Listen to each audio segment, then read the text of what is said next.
Khamzat Chimaev has been nothing short of dominant in almost all of his UFC appearances. From the moment he entered the octagon, he's built his reputation on overwhelming pressure, smothering top control, and relentless grappling. In his most recent fight, the finish slipped away from him, and for more casual fans, it may have seemed like a slower, less exciting performance.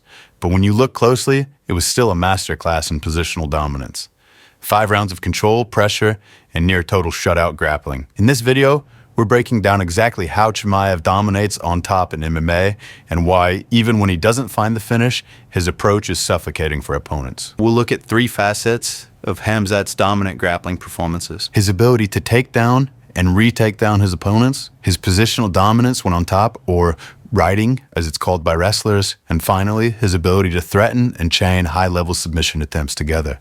Now, let's talk a little bit about what makes Khamzat's offensive wrestling so effective. Before MMA, Chimaev was a decorated freestyle wrestler, winning the Swedish national championships 3 times and dominating regional competitions. Khamzat was obviously a decorated wrestler, but there are arguably more talented wrestlers who haven't been near as dominant in the wrestling context of MMA. So what is it about Khamzat's MMA wrestling style that makes him so violently effective at taking down his opponents and dragging them back down to the ground when they get up? One aspect at play is the postural differences in takedown attempts in MMA versus freestyle wrestling.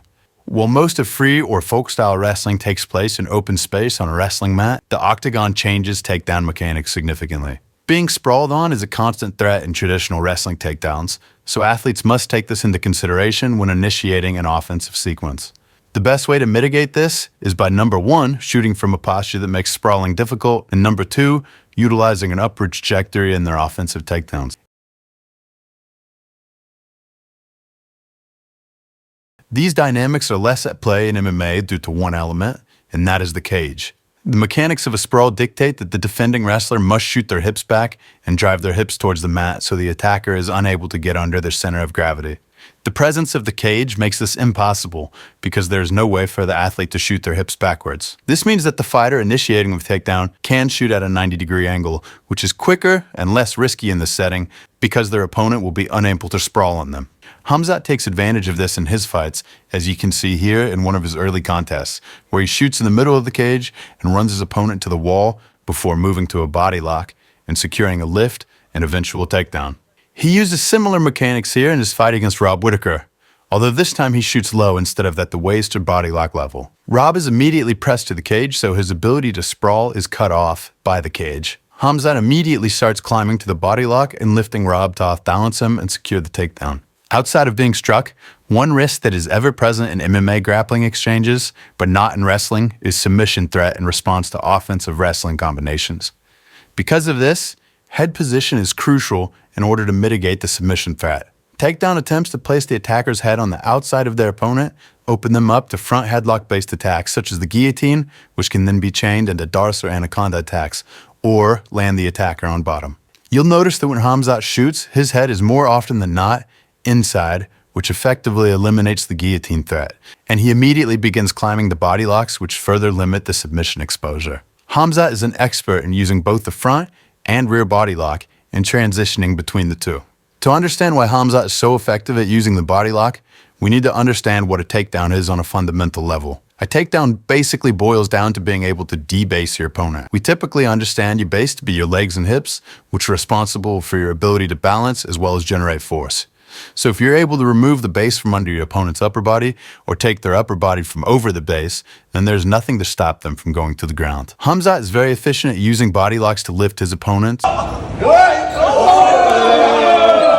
loading their body weight upon his own base. When opponents are in the air, the friction from the canvas or mat are no longer a factor, so it becomes significantly easier to either A, debase their upper body by throwing them, or B, manipulate the placement of their legs to remove their base from underneath them. One factor that no amount of technical analysis can really account for is Khamzat's supreme confidence in his own ability to come out on top of any scramble or grappling exchange. This allows him to throw caution to the wind and really just initiate grappling exchanges in ways that would be extremely risky for almost anybody else, because he knows that he will likely end in an advantageous position at the end of it. Now let's talk about riding, the ability to stay on top once you've taken an opponent down. Grab with your legs and like horse. In my opinion, this is the most impressive aspect of Khamzat Chimaev's game, and central to this is what we're going to call footwork. Khamzat is extremely proficient at using his own feet and legs to constantly harass his opponents. He is constantly either sweeping his opponent's feet out from underneath him, or using his feet to anchor his opponent in place. A perfect example of this is this clip from his fight with Robert Whittaker.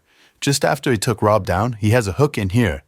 Many people take the back and put hooks in, but this is the genius of Khamzat Chimaev, and there are many moving parts. When Rob starts to build up, Khamzat actually uses his outside hook to hook Rob's cage side leg, preventing Rob from putting the leg underneath him, and thus not allowing Robert to form a strong base from which to build back up to his feet. Another detail here is that Khamzat is actively driving Rob's weight into the cage, thus less of Rob's weight is being carried by his feet, which makes them easier to manipulate and sweep out from underneath him. This is a strategy he also employs from the rear body lock, as you can see here against Kamaru Usman. When Usman is using the cage to build back to his feet, his weight is pressed against the cage and the cage side foot, leaving the outside leg virtually weightless, allowing Khamzat to sweep it out from underneath him. And again here with Reese McKee, you'll see that he's pressing Reese's body weight into the cage, which makes sweeping his feet out from underneath him much easier.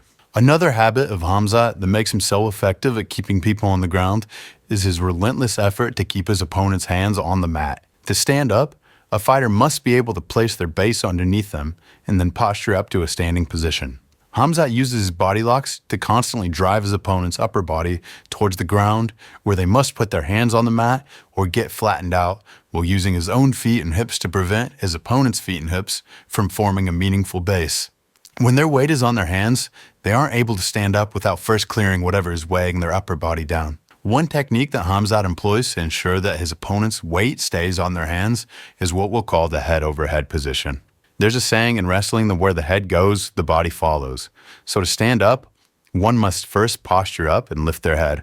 But Khamzat quite literally uses his own head to prevent his opponent from doing this. Another factor that I can only infer comes into play is the psychology of his opponents. The sinking feeling of knowing that he can take them back down again and again, indefinitely in a demoralizing way until time runs out, probably wears on you. And after a certain point, they stop trying as hard to stand up. The last piece of the puzzle in Khamzat's game is his ability to submit or threaten to submit his opponents. With him having submitted 4 out of 9 of his UFC opponents, and half of his total 12 finishes in MMA coming from submission or putting his opponent to sleep outright. Khamzat's understanding of submission grappling is as good as any black belts in the UFC, but there are some fundamental differences concerning the dynamics of submissions in MMA versus pure grappling. Namely, it's pertinent that the fighter attempting the submission remains on top following a failed attempt, as placing yourself on bottom can have disastrous consequences. The first thing that comes to mind is all the people who have jumped the gilly, only to end up underneath their opponent getting ground and pounded. But another great example is Gary Tonon's first title run in one championship, where Gary was able to submit everyone with more or less the same tactics he would use in submission grappling due to the huge skill discrepancy in that one particular area, until he met Ton Lay. One thing that Khamzat does really well is employ tools like the Dagestani handcuff to force a dilemma where his opponent has the choice of being on their back, getting the face pounded in, or being on their stomach, getting choked out. With the arm handcuffed, the opposing fighter's mobility is seriously restricted, so they can either go belly down so they can try to build a base and stand up, thus putting them at risk of the rear naked choke, or they're forced to stay on their side or back, where one arm is unable to meaningfully defend them from strikes. This, more often than not, leads to either a TKO finish, a submission finish, or the fighter on bottom taking serious damage. Khamzat's ability to chain submissions is incredible, with the best display of this in his bout with Kevin Holland that lasted just 2 minutes and 13 seconds. After securing the takedown, Khamzat begins the submission sequence by locking up this Darce setup from Turtle. You aren't generally able to finish a Darce from the Turtle position, so Khamzat uses his forearm to put downward pressure on Kevin's head, breaking his posture and causing him to roll to his back, where Khamzat is able to lock up a traditional Darce. One thing Kevin could do to alleviate pressure here is to walk his hips away from Khamzat and attempt to switch his hips back into a turtle position. Khamzat removes this option by walking his hips towards Kevin's and hooking onto Kevin's leg. Here Kevin is able to use his left leg like a wedge to prevent Khamzat from hitting in and allowing him to get back to turtle where the finishing pressure from a Darce isn't as high.